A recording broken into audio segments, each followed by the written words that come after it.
আজকের রচনা রক্তদান। রক্তদান মানব কল্যাণের আর এক নাম। ভূমিকা: সকলের তরে সকলে আমরা, প্রত্যেকে আমরা পরের তরে। পারস্পরিক দেওয়া নেওয়া, সহযোগিতা ও সহানুভূতির ভিত্তিতে আমাদের এই সমাজ গড়ে ওঠে। মানুষ সমাজবদ্ধ জীব, একা একা কেউ বাঁচতে পারে না। সকলকে নিয়েই মানুষ বাঁচে, তাই সকলের উচিত সকলের প্রয়োজনে পাশে দাঁড়ানো। পরের মঙ্গলের জন্য যারা জীবন উৎসর্গ করেন তারা মহান ব্যক্তি। রক্তদানও এক মহৎ কর্ম, কারণ একটু রক্তদান মানে একটা জীবনদান। রক্তের বিভাগ: বর্তমানে চিকিৎসা বিজ্ঞানের উন্নতির ফলে বহু জটিল ও দুরারোগ্য ব্যাধি সহজেই নিরাময় হচ্ছে। মুমূর্ষু রোগীর দেহে রক্ত সঞ্চালন করে অনেক রোগ সারানো হয়, কিন্তু যে কোনো মানুষের রক্ত নির্বিচারে অন্য মানুষের দেহে সঞ্চালিত করা যায় না, কারণ রক্তের উপাদান এক হলেও ব্যক্তিভেদে তার তারতম্য ঘটে।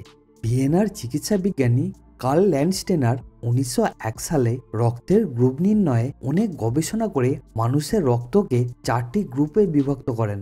এগুলি হলো এ, বি, এবি এবং ও গ্রুপ। রক্তের গ্রুপ মিলিয়ে সুস্থ ব্যক্তির দেহের রক্ত নিয়ে আক্রান্ত রোগীর দেহে সঞ্চালিত করা হয়। মানবদেহে রক্তের প্রয়োজনীয়তা: রক্ত মানবদেহের একটি অপরিহার্য উপাদান। রক্ত মানবদেহে সঞ্জীবন শক্তি দান করে এবং জীবনধারাকে অব্যাহত রাখতে সাহায্য করে। কোনো রোগভোগের কারণে বা দুর্ঘটনা ঘটলে দেহ থেকে প্রচুর রক্তক্ষরণ হলে শরীরে রক্তের ঘাটতি পড়ে। সেই ঘাটতি পূরণের জন্য রক্তের প্রয়োজন হয়।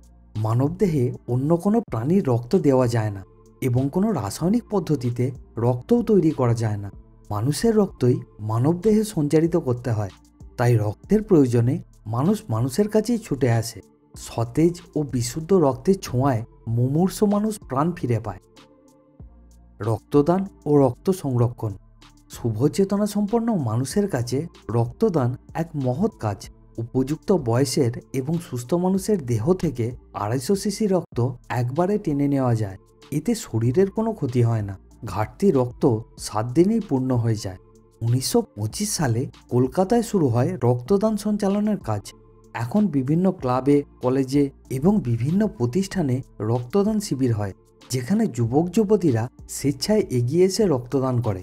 অর্থের বিনিময়েও অনেক দরিদ্র নিরুপায় মানুষও রক্তদান করে। রক্ত সংরক্ষণের জন্য বিভিন্ন হাসপাতাল বা সরকারি প্রতিষ্ঠানে ব্লাড ব্যাংক তৈরি হয়েছে। সেখানে সঠিক পদ্ধতিতে রক্ত সংরক্ষণ করে রাখা হয়। প্রায় 3 মাসের মতো সময়সীমায় রক্ত বিশুদ্ধ থাকে। একটা পুণ্য কাজ। যে কোনো দানই মহৎ কাজ। অন্নহীনে অন্নদান, গৃহহীনে আশ্রয়দান, তৃষ্ণার্তকে জলদান সবই পুণ্যের কাজ। কিন্তু মুমূর্ষুকে রক্তদান, এর চাইতে বড় কর্ম এবং ধর্ম আর কিছু নেই। তাই রক্তদানের আর এক নাম জীবনদান। বর্তমানে প্রয়োজনের তুলনায় রক্তের পরিমাণ খুব অল্প, তাই রক্তদানের জন্য আরও প্রচার বাড়াতে হবে। এই কাজে এগিয়ে আসার জন্য মানুষকে সচেতন করতে এবং অনুপ্রাণিত করতে আমাদেরকে আরও বেশি করে সচেষ্ট হতে হবে। উপসংহার: রক্তদান মানুষের সমস্ত সদ্গুণগুলির মধ্যে অন্যতম গুণ। রক্তের রং লাল এখানে সাদা কালোর ভেদাভেদ, জাতি ধর্মের ভেদাভেদ ঘুচিয়ে দেয়, কারণ সবার রক্তের রং লাল। জাতি, ধর্ম, বর্ণ নির্বিশেষে রক্তদান এক পবিত্র কর্তব্য। তাই দেহের একটু রক্ত দিলে যদি বাঁচে একটি প্রাণ, ধন্য হবে জনম তোমার, মহৎ তোমার দান।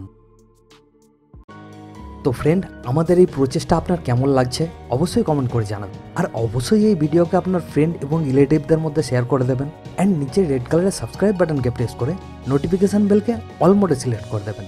আর ভিডিওকে এন্ড পর্যন্ত দেখার জন্য আপনাকে অনেক অনেক ধন্যবাদ।